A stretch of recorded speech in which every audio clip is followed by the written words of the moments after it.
Descriptive statistics, a quick overview of a dataset without delving deeply into all the details. It's like taking a bird's eye view of the data. Once you've used descriptive statistics, you can discover important facts and patterns that might not have been obvious at first glance. It helps to bring out the key insights and highlights, making it easier to understand and interpret the data quickly. So, in simple terms, descriptive statistics helps you see the big picture and uncover hidden gems in your data without having to sift through every single detail. It's a powerful tool for getting a clear understanding of what's going on with your information. Let's understand it in more clear way with a small case study. Imagine you own an ice cream stand at a sunny beach. You want to understand how well your different flavors are so you can plan your inventory for the next week. You keep track of how many scoops of each flavor you sell in a day. Chocolate, 20 scoops. Vanilla, 15 scoops.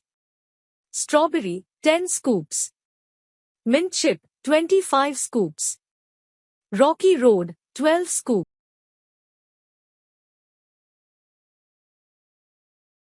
You add up all the scoops and divide by the number of flavors to find the average sales. Mode, most popular. You see which flavor sold the most. Mint chip sold the most with 25 scoops. You find the difference between the highest and lowest sales. Highest, mint chip, 25 scoops. Lowest, strawberry, 10 scoops. Range is equal to 25 minus 10 equals 15 scoops. You create a simple bar graph to show the sales of each flavor. You notice that mint chip is the most popular flavor, followed by chocolate, then vanilla.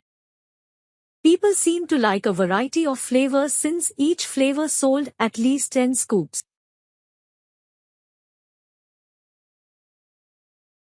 Since mint chip is the best seller, you make sure to have extra supplies of it.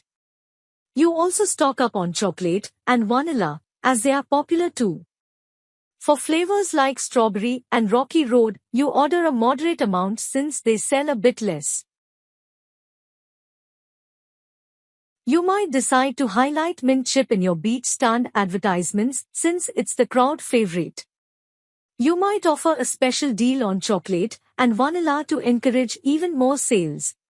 By using descriptive statistics, you've learned that mint chip is the most popular flavor, and you have a clear idea of how much of each flavor to stock. You can also compare these results week by week to see if sales change based on weather, events at the beach, or other factors. What did you do? You counted how many scoops of each ice cream flavor you sold at your beach stand. What did you find? Most popular flavor, mint chip, was the winner with 25 scoops. Average sales, each flavor sold about 16.4 scoops on average. Variety, people liked different flavors, with all flavors selling at least 10 scoops. What did you learn? Planning, you know to have extra mint chip and a good amount of chocolate and vanilla in stock. Marketing, you can advertise mint chip as a favorite and offer specials on other popular flavors. In this case, descriptive statistics helped you understand which ice cream flavors were the most popular and plan your inventory accordingly. This way, you can make sure your beach stand is stocked with everyone's favorite flavors, keeping your customers happy and coming back for more delicious treats.